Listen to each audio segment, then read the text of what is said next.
प्यारे बच्चों, आज हम आपके लिए बताएंगे कि गोली दर्पण और लेंस में क्या अंतर है। प्रकाश में दो प्रकार की घटनाएं होती हैं, प्रकाश का परावर्तन और प्रकाश का अपवर्तन।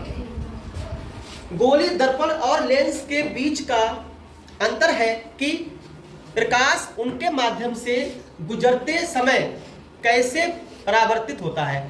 दर्पण में प्रतिबिंब परावर्तन द्वारा बनता है क्योंकि प्रकाश दर्पण पर पड़ता है, जबकि लेंस में प्रतिबिंब अपवर्तन द्वारा बनता है। गोली दर्पण भी दो प्रकार के होते हैं, अवतल दर्पण, उत्तल दर्पण, जबकि लेंस भी दो प्रकार के होते हैं, अवतल लेंस और उत्तल लेंस।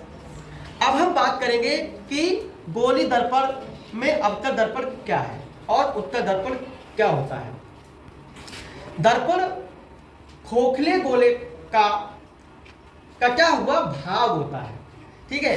अब जैसा कि आप लोग इसमें चित्र में देख रहे हैं कि M1 M2 ये कांच का एक खोखले गोले का कटा हुआ भाग है जिसके बाहरी पृष्ठ पर चांदी की पॉलिश है, जिससे इसकी आंतरिक सतह चमकदार प्रतीत होती है और इसी चमकदार पृष्ठ से प्रकाश का परावर्तन होता है, जिसका बिंदु C वक्रता केंद्र कहलाता है और बिंदु P ध्रुव कहलाता है।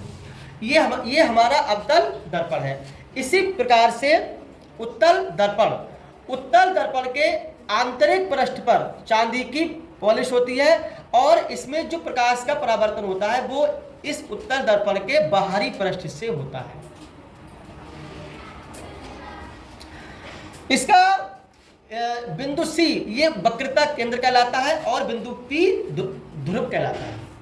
यह है हमारा अवतल दर्पण और उत्तल दर्पण। इसी प्रकार से आ गए लेंस, अवतल लेंस और उत्तल लेंस।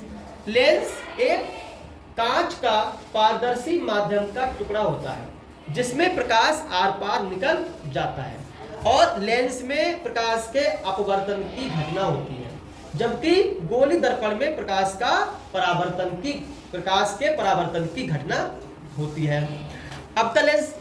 अवतल लेंस बीच में पतला तथा किनारों पर मोटा होता है और जबकि उत्तल लेंस बीच में मोटा और किनारों पर पतला होता है।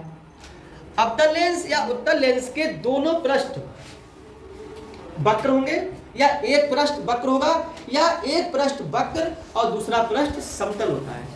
यही इन दोनों में मुख्य अंतर है जो आज मैंने आप लोगों के लिए बता दिया है। आप लोग इसको अपनी कॉपी पर नोट कर सकते हो।